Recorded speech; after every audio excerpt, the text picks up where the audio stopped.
تو ہم review start کرتے ہیں. بسم اللہ الرحمن الرحیم. تو پہلا ہمارا جو لیکچر ہے وہ arrival of Muslims and downfall فال پر ہے. ارائیول میں ہم صرف محمد بن قاسم اور راجہ داہر کا قصہ جو 712 والا ہے وہ پڑھیں گے، اور اس کے بعد 2 جنگوں کا ذکر کریں گے، ایک بنگال کی جنگ اور ایک دہلی کی جنگ. بنگال کی جنگ کے بعد ایسٹ انڈیا کمپنی کا انفلوئنس بنگال میں ہو گیا، اور دہلی کی جنگ یا میرٹھ کی جنگ جو کہلاتی ہے یا وار آف انڈیپینڈنس کہلاتی ہے، اس کے بعد پورے ہندوستان پر ہوا. تو سب سے پہلے دیکھتے ہیں کہ اس کے کازز کیا تھے. محمد بن قاسم یہاں پہ کیوں آئے، اس کی کچھ کازز تھے. ایک 8 شپس کا ذکر ہمیں ملتا ہے کہ 8 کشتیاں تھیں جو کہ سری لنکا سے گفٹ کے طور پر، جو وہاں کے کنگ تھے مناونا، ان کی ایک ڈائنیسٹی انورادھا پورا ڈائنیسٹی کے کنگ تھے، انہوں نے کوئی 8 کشتیاں، کیونکہ وہاں پر سری لنکا میں ایک طرح کی جیسے کہ ایپیڈیمکس ہوتے ہیں نا، جیسے کووڈ وغیرہ، تو اس طرح کی کوئی ایک بیماری پھیلی تھی جس کی وجہ سے یہ 8 کشتیاں، اس میں بچے، اور وہاں پر ان کے مرد مر گئے تھے، تو ان کی عورتیں اور بچے تھے، وہ ان کو یہ کوئی مردوں میں ایک ایپیڈیمکس پھیلی تھی جس کی وجہ سے ان کے ہسبینڈس تو مر گئے تھے بیچارے، لیکن پھر عورتوں کو اور بچوں کو ادھر بصرہ کی طرف واپس بھیجا رہا تھا، پھر ساتھ گفٹ بھی تھے. تو یہ پلنڈرڈ ہو گئی دیبل کے مقام پر، تو ان کو چھڑانے کے لیے یہ آئے تھے. دوسرا ہے اسلامائزیشن، کہ یہاں پر اسلام کی پروپوگیشن کے لیے آئے. یہ صرف یہ محمد بن قاسم تو نہیں آئے، یا اس سے پہلے جو عبداللہ بدیل آئے، انہوں نے آ کر جنگ کی، اس سے پہلے بھی لوگ آئے، اور پوری ہم نے ڈیٹیل پڑھی ہے، اس سے پہلے بھی لوگ آئے. اور یہاں پر جو ہے نا موپلا کے نام سے ہندوستان میں محمد بن قاسم سے پہلے بھی لوگ رہتے تھے، جو کہ عرب نسل کہلاتی تھی، موپلا، وہ رہتے تھے.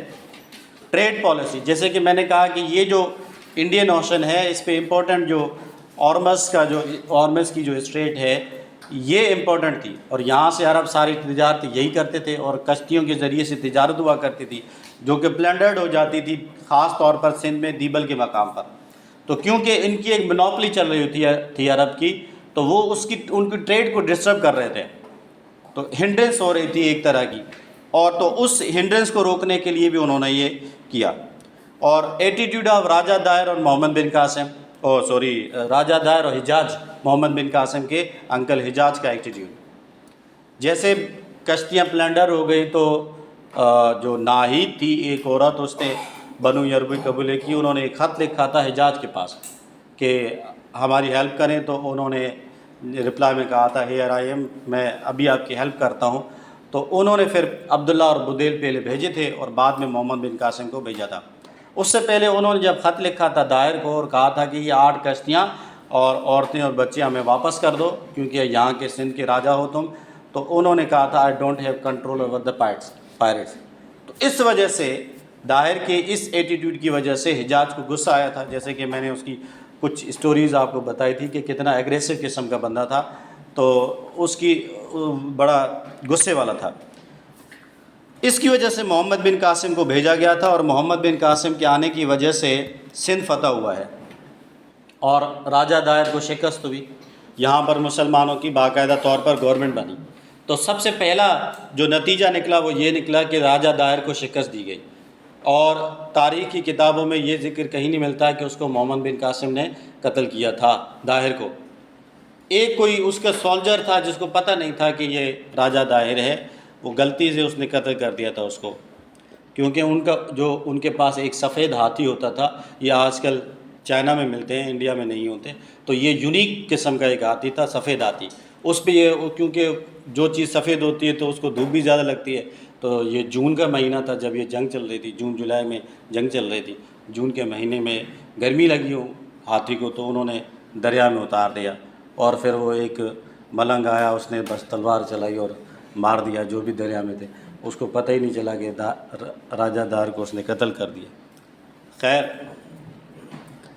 اس کے بعد اسلامی گورنمنٹ یہاں پہ بنی. اسلامی گورنمنٹ کس طرح کی تھی؟ یہ ڈوول فارم آف گورنمنٹ تھی. Secular for the Hindus and non secular for the Muslims.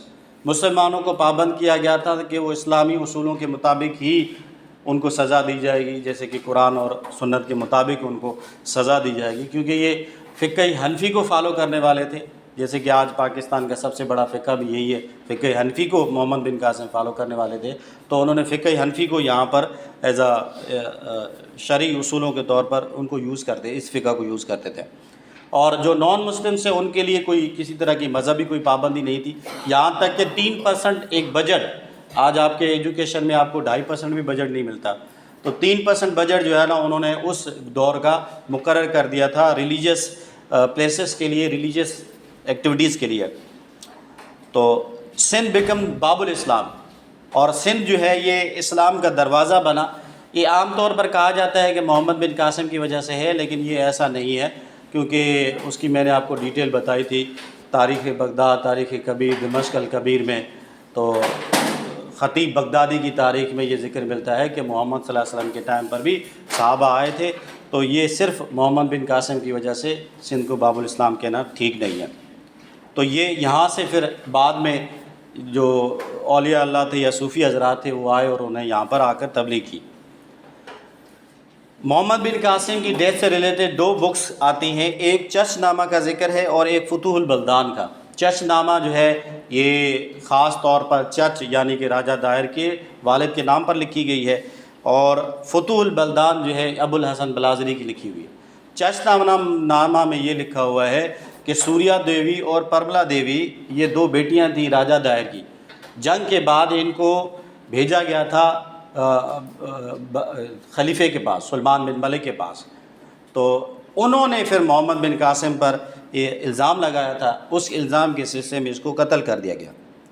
اور دوسرا فتوح البلدان ابو الحسن بلازری کی آتی ہے، اس میں لکھا ہوا ہے کہ یہ عراق میں ایک جیل تھی جس جیل میں اس کو قید کر کے ٹارچر کیا گیا، تو اس کی وجہ سے اس کا قتل ہو گیا، تو ہی ڈائیڈ آف ٹارچر، تو ٹارچر کی وجہ سے مر گیا۔ نیکسٹ ہے ایسٹ انڈیا کمپنی اور سراج الدولہ کے درمیان میں جو وار ہوئی ہے، وار آف پلاسی یہ کہلاتی ہے۔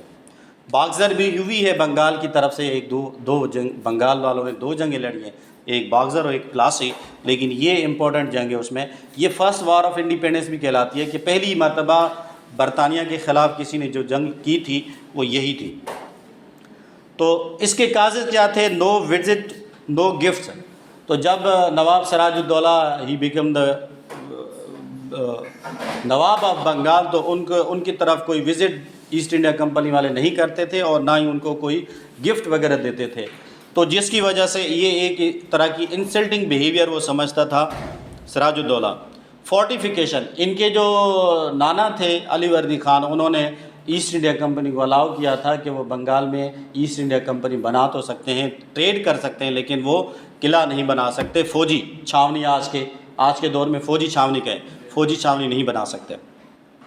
تو انہوں نے کلکتہ میں فوجی چھاونی بنائی تھی جس کو توڑنے کے لیے یہ گئے تھے، اور جو ٹریڈ پرمیشن دی ہوئی تھی اس کو وہ وائلیٹ کر رہے تھے۔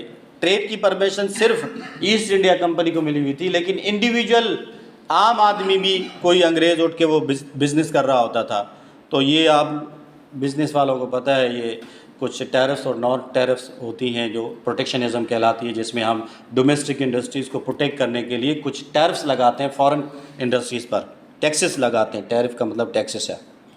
تو شیلٹر ٹو کرشنا دا، اس کی یہ فائنانس منسٹر تھے، ان کا پورا فائنانس ان کے پاس تھا، اور یہ پھر جو ہے نا بھاگ گئے تھے کلکتہ فورٹ میں، وہاں پر انہوں نے پناہ لی تھی، اس کے پیچھے انہوں نے چیز کیا اس کو، پھر وہاں پر جا کر انہوں نے بہت سارے لوگوں کو تہہ خانے میں بند کر دیا، جس میں 23 بچ گئے آؤٹ آف 146، باقی سارے سفوکیشن کی وجہ سے مر گئے۔ یہ بلیک ہول ایپیسوڈ کہلاتا ہے، اور اس کی وجہ سے رابرٹ کلائیو جو ایسٹ انڈیا کمپنی کے گورنر تھے وہ پھر آئے تھے سورت میں، تب ان کی مین جو ایسٹ انڈیا کمپنی بنی وہ سورت میں بنی تھی، تو وہاں سے وہ جنگ لڑنے کے لیے آئے تھے سراج کے ساتھ، اور پھر ان کو شکست بھی دی تھی۔ اس جنگ کے ریزلٹس کیا تھے؟ ان کو ڈسکس کرنے سے پہلے جو ہے اس کے ریزلٹس انکلوڈ کیے میں نے، نہیں نیکسٹ میں ہے۔ تو دوسری جو جنگ ہے 1857 والی، جو کہ وار آف انڈیپینڈنس کہلاتی ہے، اس کو اصل میں وار آف انڈیپینڈنس کہتے ہیں، یا اس کو دوسری وار آف انڈیپینڈنس بھی آپ لوگ کہہ سکتے ہیں۔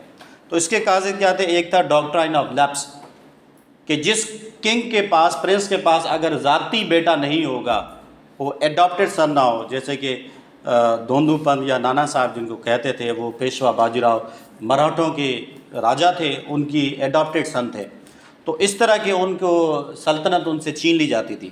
تو ایک یہ وجہ تھی. دوسرا ایبسولوٹ کرسچینٹی، اور ایسٹ انڈیا کمپنی چاہتی تھی کیونکہ گورنمنٹ ہماری ہے تو یہاں پر مذہبی کون سا ہو؟ کرسچن ہو. تو یہاں پر کرسچینٹی کو پروموٹ کرنا چاہتے تھے، یہاں تک کہ وہ بہت سارے لوگوں کو لیٹرز بھی لکھتے تھے. جیل میں قیدیوں کو پریچنگ کی جاتی تھی، اور پھر جو آفیسرس ہوتے تھے ان کو لیٹر لکھتے تھے کہ آپ گورنمنٹ میں سیلی لے رہے ہیں، لہٰذا آپ کا مذہب کوئی اور ہے تو آپ مذہب چینج کریں. اور ستی کی ایک رسم پائی جاتی ہے، اس پر بھی انہوں نے پابندی لگائی تھی. خیر پھر بعد میں ولیم بینٹنگ نے یہ پابندی لگائی تھی، پھر بعد پر اس میں جو حملہ بھی ہوا تھا. انیکولیٹی ایک طرح کی ایسٹ انڈیا کمپنی نے کی ہوئی تھی. ہمارے جو سولجرس ہوتے تھے ان کو 7 روپے سیلی دیتے تھے، اور اپنے جو سولجر ہوتے تھے ان کو 17 روپے سیلی دیتے تھے. اگر ہندوستان سے کوئی ہندوستانی سے مراد مسلمان اور ہندو، اگر وہ کہیں اور، جیسے کہ اینگلو افغان وار ہو گئی، یا پھر بعد میں ورلڈ وار 1 میں بھی انہوں نے حصہ لیا، 2 میں بھی حصہ لیا، تو جب یہ باہر جاتے تھے کسی اور ملک میں جنگ لڑنے کے لیے تو ان کو ایکسٹرا سیلری یا انسینٹیو نہیں ملتا تھا، باقیوں کو ملتا تھا. یہ جو اینفیلڈ رائفل تھی یہ امیڈیٹ کاز تھی، کیونکہ اس کی جو پریزرویشن کی جاتی تھی وہ سور اور گائے کی چربی سے اس کو پریزرو کیا جاتا تھا، گولی کو بچایا جاتا تھا. وہ بعد میں اس کو منہ سے کاٹ کر گن میں ڈالنی ہوتی تھی. تو اس وجہ سے جو ہے نا یہ امیڈیٹ کاز تھا. اس کے بعد کیونکہ یہ ایک مذہبی کاز تھا تو اس پہ جو ہے نا منگل پانڈے نے فائر چلا دیا تھا، اور پھر بعد میں یہ جنگ جو ہے نا پورے ہندوستان میں پھیل گئی تھی. میرٹھ سے 10 مئی سے یہ اسٹارٹ ہوئی تھی. تو پہلی یہ جو سراج الدولہ نے جنگ کی تھی ایسٹ انڈیا کمپنی کے ساتھ، اس کے کچھ ریزلٹس تھے. ایک ریزلٹ یہ کہ ہارس ٹریڈنگ شروع ہو گئی تھی. انہوں نے اپنی من پسند کا بندہ رکھا جو کہ ٹریٹر تھا، مسلمانوں کا غدار، نواب کا غدار، اور اس کا سپہ سالار بھی تھا تو میر جعفر کے نام سے. پھر میر جعفر کو بدل کر اس کے داماد میر قاسم کو لے کر آئے. پھر اس کو ہٹا کر اس سے جب پلاسی کی باغزر کی جنگ کی تو اس کو ہٹا کر پھر وہ لے کر آئے جو ہے نا پھر سے میر جعفر کو ہٹا کر پھر ان کے بیٹے کو لے کر آئے تھے. Interference of East India company کی جو ایڈمنسٹریٹو سیٹ اپ تھا، وہاں پر جو حکومتی نظام تھا اس میں ان کی مداخلت تھی. پھر وہ جو جنگ انہوں نے کی تھی اس کا وہ بجٹ بھی لیتے تھے، میر قاسم سے بھی لیا، میر جعفر سے بھی لیا، اور پھر ان سے فوج بھی لے لی. تو اس طرح کی جو ہے نا پابندیاں لگانا شروع کر دی انہوں نے. یہ 1857 ہے، یہ نیکسٹ جو ہے ایسٹ انڈیا کمپنی کو ختم کر دیا گیا. یہ جو 1857 کی وار ہے اس کے بعد ایسٹ انڈیا کمپنی کو ختم کر دیا گیا، اور ہندو اور مسلمانوں کے درمیان میں ایک رفٹ کہتے ہیں سیاسی جھگڑا، اختلافات کو کہتے ہیں. تو ایک رفٹ پیدا کی گئی. ایک پالیسی انہوں نے اڈاپٹ کی جو کہ ڈیوائڈ اینڈ رول پالیسی کہلاتی ہے. جیسے آج میں صبح سن رہا تھا ڈاکٹر ذاکر نائک کا انٹرویو، تو انہوں نے بھی اس بات پہ تھوڑا سا وہ کہہ رہے تھے کہ پہلے جو یہ ہوتا تھا کہ یہاں پر جتنے بھی مسلمان راجا ہوتے تھے ان کے سپہ سالار ہندو ہوتے تھے. جیسے اکبر بادشاہ کے منسٹرز بھی ہندو تھے، اور ہندو راجا ہوتا تھا تو اس کے جو سپاہی یا سولجر مین کمانڈر جو ہے وہ مسلمان ہوتے تھے. یہ تصور نہیں ہوتا تھا کہ بھائی وہ ہندو ہے تو ہمیں غداری کرے گا، یہ کرے گا. تو اس طرح کا کانسیپٹ ہی نہیں تھا. یہ جب ایسٹ انڈیا کمپنی والے آئے تو انہوں نے یہ ڈیوائڈ اور رول کی پالیسی کھیلی دونوں کے درمیان، تاکہ ان کو ڈیوائڈ کر کے رکھیں، کیونکہ رول تبھی قائم ہوتا ہے جب ڈیوائڈڈ ہو. اب ہم کیونکہ we are divided in politically divided ہیں، تو ظاہر سی بات ہے اب پبلک رول نہیں کرتی، یہاں پر منسٹرز پولیٹیشنز رول کرتے ہیں، اور وہ ہمیں فول کرتے ہیں رول کے بعد. تو گورنمنٹ کا ایٹیٹیوڈ وار آف انڈیپینڈنس کے بعد چینج ہو گیا، کیونکہ مغلوں کی سلطنت تھی. ایک اس کا نتیجہ یہ بھی نکلا کہ مغلوں کی سلطنت کو ختم کر دیا گیا، اور دوسرا نتیجہ یہ نکلا کہ ساری ذمہ داری جو ہے وہ مسلمانوں پہ ڈال دی گئی کہ اس وار کے ذمہ دار مسلمان ہیں.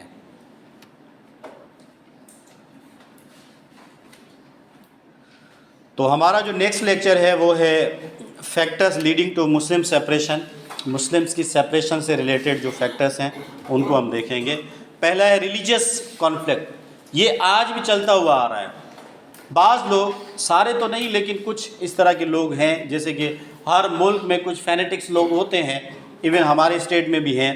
تو ایک بنکم چندر چٹرجی نے ایک آنند مٹھ کے نام سے ناول لکھا تھا، اور اس میں کچھ جیسے کہ مدر آئی بو بیفور دی، حالانکہ یہ ہندوستان کا قومی ترانہ نہیں ہے، لیکن وہاں پر مسلمانوں کو مجبور کیا جاتا تھا کہ آپ یہ گانا گائیں یا یہ نیشنل انتھم گائیں.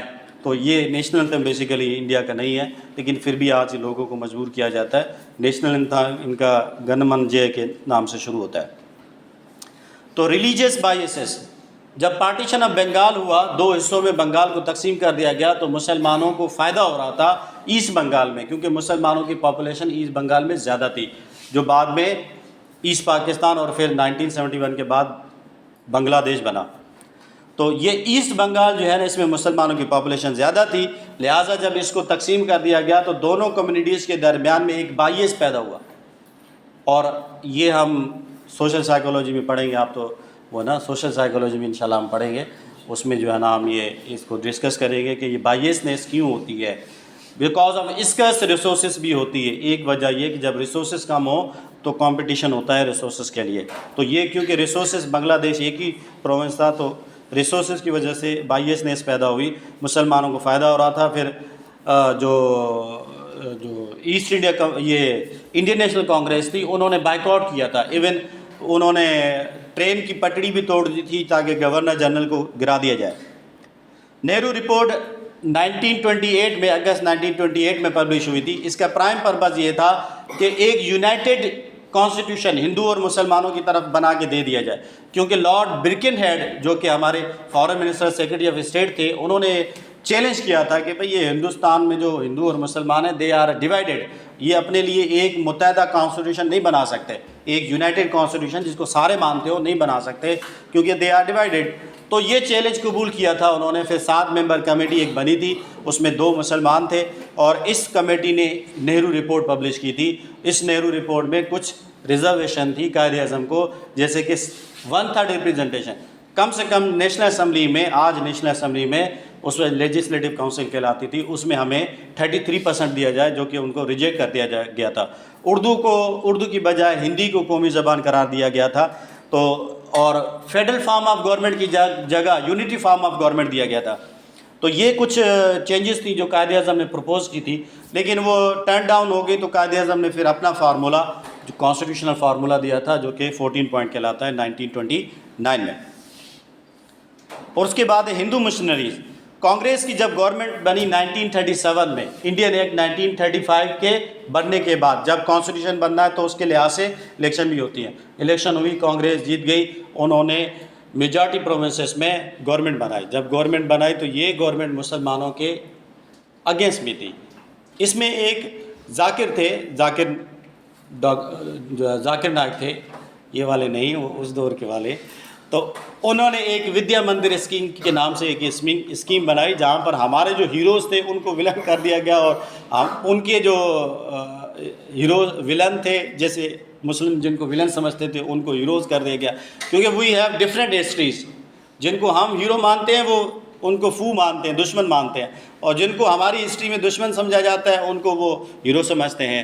تو اس طرح کی چینجز ہو گئی. ونڈے ماترم، یہ جو ونڈے ماترم کو کمپلسری کر دیا گیا. ایون گاندھی کی پورٹریٹ کو نمستے کرنا پڑتا تھا. اس طرح کی کچھ چینجز تھے جس کی بائیکاٹ قائد اعظم والوں نے کیا کہ نہیں بھئی ہمارے اسٹوڈنٹ پر یہ چیزیں کمپلسری نہیں ہونی چاہیے. تو خیر ورلڈ وار 1939 میں ورلڈ وار سیکنڈ شروع ہو گئی. یہ 1 سپتمبر 1939 کو ہوئی تھی، جب ہٹلر نے پولینڈ پر حملہ کیا تھا، کیونکہ اس کو فرانس پہ حملہ کرنا تھا. اس کے لیے پولینڈ کب چاہیے تھا اس کو. تو پولینڈ پہ جب حملہ کیا تو ورلڈ وار 2 شروع ہو گئی. اور اس کے نتیجے میں پھر ان سے بغیر پوچھے کانگریس کی، کیونکہ گورنمنٹ تھی، ان سے بغیر پوچھے انڈین نیشنل کانگریس سے انہوں نے برٹشرز نے وار ڈکلیئر کر دی کہ ہندوستان بھی ورلڈ وار 1 میں 2 میں لڑے گا. تو انہوں نے اس پروٹیسٹ کے نتیجے میں انہوں نے ریزائن کر دی، اپنی منسٹری گورنمنٹ چھوڑ دی. تو قائد اعظم نے ڈے آف ڈیلیورنس منایا تھا 1946 میں، نجات کا دن جسے کہتے ہیں.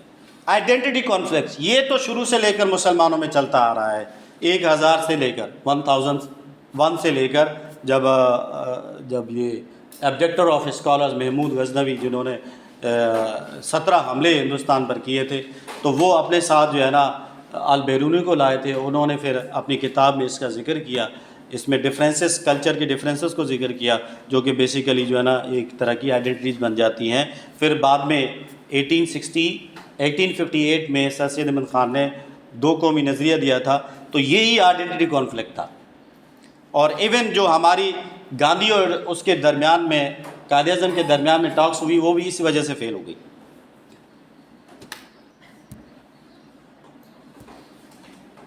تو نیکسٹ ہے پولیٹیکل فیکٹرز. ہندوستان میں ایک مسئلہ یہ تھا کہ فارم آف گورنمنٹ ڈیموکریسی تھا، اور میجارٹی جو ہے وہ پاپولیشن ہندوؤں کی تھی. مسلمانوں کو یہ چیز صحیح نہیں لگتی تھی، کیونکہ بھائی گورنمنٹ میجارٹی کی بنتی ہے ڈیموکریسی میں، تو ڈیموکریسی کو وہ ریجیکٹ کرتے تھے، اور ایون سر سید احمد خان بھی اس کو ریجیکٹ کرتے تھے. اور پھر یونٹی فارم آف گورنمنٹ دیا گیا، جو کہ فیڈرل فارم نہیں تھا. فیڈرل فارم میں یہ ہوتا ہے کہ جو صوبے ہوتے ہیں وہ کمپلسری طور پر حصہ ہوتے ہیں فیڈریشن وفاق کا، اور جو بھی نیا ڈپارٹمنٹ بنتا ہے وہ صوبے کے پاس جاتا ہے. صوبہ اپنا بجٹ خود بناتا ہے، جس کو صوبائی خود مختاری کہتے ہیں. اور یونٹری فارم آف گورنمنٹ میں یہ نہیں ہوتا. جو بھی نیا ڈسپلن یا سبجیکٹ یا کوئی ڈپارٹمنٹ، جیسے ریلوے ڈپارٹمنٹ بنا، تو وہ وفاق کے پاس جاتا ہے، صوبے کے پاس اختیارات نہیں ہوتے. تو یہ قائد اعظم نے 14 پوائنٹ میں اس کو فیڈرل فارم آف گورنمنٹ مانگا تھا. نہرو رپورٹ میں یونٹری فارم مانگا گیا تھا. سیپریٹ الیکٹوریٹ، مسلمانوں کو سیپریٹ الیکٹوریٹ ملا تھا، اور اس کی جو ہے نا اس کے پیچھے سملہ ڈیپوٹیشن 1905 میں 1 اکتوبر کو لارڈ منٹو کے ساتھ ملنے گئے 35 لیڈرز. آغا خان ان کے سربراہ تھے. تو وہاں پہ لارڈ منٹو نے ان سے کہا کہ میں آپ کو سیپریٹ الیکٹوریٹ دوں گا، مسلمان کو ووٹ کر سکے گا. تو خیر یہ بعد میں ہمیں ملا. اور پولیٹیکل ریفٹ، 2 پارٹیز ہندوستان میں جن کا بڑا رول تھا، انڈین نیشنل کانگریس اور آل انڈیا مسلم لیگ. 1885 میں، دسمبر 1885 میں انڈین نیشنل کانگریس بنی، اور آل انڈیا مسلم لیگ جو ہے وہ دسمبر میں ہی بنی، لیکن 1906 میں بنی. اور یہ جو اصل پولیٹیکل اسٹرگل ہم پڑھتے ہیں یہ دونوں پارٹیز کی ہے. اور اصل میں کہا جائے کہ ہندوستان جو الگ ہوا تو یہ 2 پارٹیز کی کانفلکٹس کی یا رفٹ کی وجہ سے ہوا، اور دونوں پارٹیوں کی اسٹرگل کی وجہ سے ہوا. ڈیوائڈ اینڈ رول، 1909 میں مسلمانوں کو سیپریٹ الیکٹوریٹ دیا گیا. اس کے پیچھے لارڈ منٹو کے یہ جو سیپریٹ الیکٹوریٹ انہوں نے دیا، اس کے پیچھے ان کا مین جو لاجک تھا وہ یہ تھا کہ مسلمان کو ووٹ کرے گا، 10 ہمارا جو آبجیکٹیو ہے ڈیوائڈ اینڈ رول والا وہ سرو ہوگا. اس وجہ سے انہوں نے مسلمانوں کو سیپریٹ الیکٹوریٹ کا رائٹ دیا تھا. تو یہ ایک سیپریٹ الیکٹوریٹ بھی جو ہے نا یہ ایک پولیٹیکل فیکٹر رہا ہے. یونٹی آفر 1927 میں قائد اعظم نے دہلی پروپوزل میں ایک پروپوزل دیا تھا، نہرو رپورٹ میں جو خامیاں تھیں اس کو ختم کرنے کے لیے. پھر اگین جو 1916 میں یونٹی لکھنؤ پیکٹ سے قائم ہوئی تھی، اس طرح کی یونٹی پھر سے قائم کرنے کے لیے برٹشرز کے اگینسٹ میں انہوں نے دہلی پروپوزل دیا تھا، جس میں انہوں نے کہا تھا کہ بھائی سندھ کو آزاد کر دو ممبئی سے. 27 میں کہا تھا، 1927 میں ممبئی کا حصہ تھا سندھ، تو سندھ کو الگ صوبہ بنا دو، اور کے پی کے اور NWP میں ریفارمز، کانسٹیٹیوشنل چینجز کرو، اور 1/3 ریپریزنٹیشن ایٹ لیسٹ ہمیں نیشنل اسمبلی میں، لیجسلیٹو کاؤنسل میں 33% ریپریزنٹیشن مسلمانوں کی فکس کر دو. جیسے ہمارے یہاں 60 سیٹیں عورتوں کی مقرر ہوتی ہیں اور 10 سیٹیں منارٹیز کی، تو اس طرح ہمارا ایک پروپورشن 33% فکس کر دو، 1/3 ریپریزنٹیشن فکس کر دو. تو یہ بھی خیر انہوں نے پہلے مان لیا، پھر بعد میں انہوں نے ٹرن ڈاؤن کر دیا. اس کے بعد پھر علامہ اقبال نے 1930 میں سیپریٹ اسٹیٹ کی مطالبہ کیا. پھر 1933 میں راؤنڈ ٹیبل کانفرنس 32 میں آپ کے یہ جو چودھری رحمت علی تھے انہوں نے ناور نیور لکھی اور پھر پاکستان کا لفظ بنایا. اور 1940 میں لاہور ریزولیوشن آئی. Struggle for government, Shimla conference 1945 میں ہوتی ہے. اس سے پہلے 1 اگست آفر آئی. اس اگست آفر میں برٹشرز نے کہا کیونکہ ورلڈ وار 2 کے نتیجے میں برطانیہ کی بہت تباہی ہو چکی ہے، لہٰذا امریکہ بھی پریشر دے رہا تھا برطانیہ کو کہ ہندوستان کو آزاد کر دو، چھوڑ دو. تو اس کے نتیجے میں انہوں نے ایک کانفرنس بلائی جو سملہ کانفرنس کہلاتی ہے.